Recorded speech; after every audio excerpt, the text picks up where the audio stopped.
যেহেতু এই কোটা পদ্ধতিটা বিলুপ্ত ছিল গত 5 বছর থেকে, সেই ক্ষেত্রে নতুন করে এখন জাজমেন্ট না পাওয়া পর্যন্ত এটাকে বন্ধ রাখার জন্য আমরা স্টে চেয়েছিলাম। তো আদালত উভয় পক্ষকে শুনানি করে ওনারা স্ট্যাটাসকো দিয়েছেন সাবজেক্ট ম্যাটারে, অর্থাৎ এখন যেই অবস্থায় যে আছে সেই অবস্থায় থাকবে।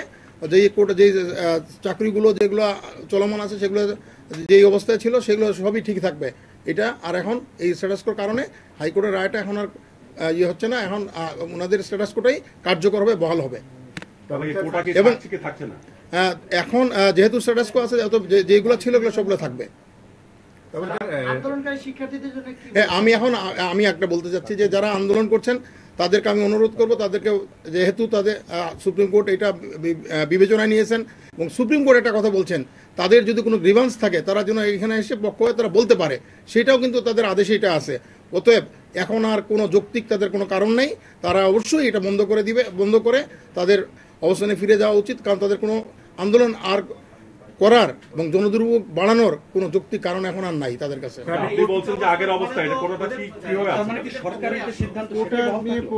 হ্যাঁ, এখন শুনেন যে অবস্থা ছিল আগে রায়ের আগে সেই অবস্থা, কারণ এখন যে স্ট্যাটাসকো বলছে সাবজেক্ট ম্যাটারে তো এটা ছিল, এটা বাতিল করা ছিল না, সেই ক্ষেত্রে বাতিল আছে। এখন যেই নতুন যেগুলো আছে, যেগুলো পুরো যে বিজ্ঞাপন আছে, যেগুলো বিজ্ঞাপিত হয়েছে সেইগুলোতে কোটা পদ্ধতি লাগবে না।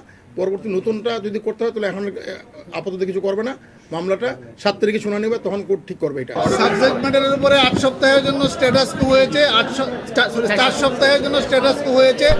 3টা নির্দেশনা দিয়েছেন। একটা হচ্ছে স্টুডেন্টদেরকে, আন্দোলনকারী ছাত্রছাত্রী যারা রয়েছে তাদেরকে ক্লাসে ফিরে যাওয়ার জন্য বলেছেন, এবং ভাইস চ্যান্সেলর মহোদয় যারা রয়েছেন তাদেরকে শান্তিপূর্ণ পরিবেশ বজায় রাখার জন্য বলেছেন।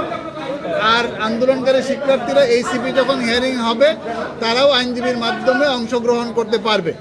এই স্থিতি অবস্থার পরে দাঁড়ালো হাইকোর্টের জাজমেন্টও স্থগিত থাকবে, এবং যে প্রজ্ঞাপনটা বাতিল করা হয়েছে সেই প্রজ্ঞাপনটাও স্থগিত থাকবে, বাতিল থাকবে।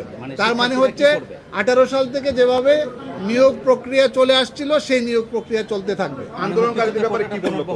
আন্দোলনকারীদের ব্যাপারে আদালত বলেছেন তাদেরকে ক্লাসে ফিরে যাওয়ার জন্য শান্তিপূর্ণ ব্যবস্থা বজায় রাখার জন্য, ভাইস চ্যান্সেলরদেরকে বলেছেন শান্তিপূর্ণ পরিবেশ বজায় রাখা।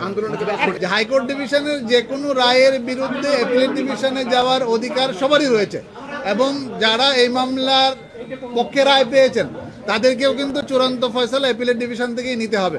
অ্যাপিলেট ডিভিশনের আরও একটা ক্ষমতা আছে, সেটা হচ্ছে হাইকোর্ট ডিভিশনের রায় হয় বাতিল করতে পারবেন অথবা চূড়ান্ত বহাল রাখতে পারবেন। এবং 104 ধারা অনুযায়ী মাননীয় প্রধান বিচারপতি এটিও বলেছেন যে ওনারা কিন্তু এটাকে সংশোধন করে একটা সংস্কারমূলক নির্দেশনা দিতে পারবেন, অথবা আরও হাই পাওয়ার কমিটি গঠন, যে কোনোভাবে অ্যাপিলেট ডিভিশন নির্দেশনা দিতে পারবেন। এবং বিষয়টি যেহেতু আদালতে আসছে, এখন আদালতের সিদ্ধান্তই চূড়ান্ত সিদ্ধান্ত হবে।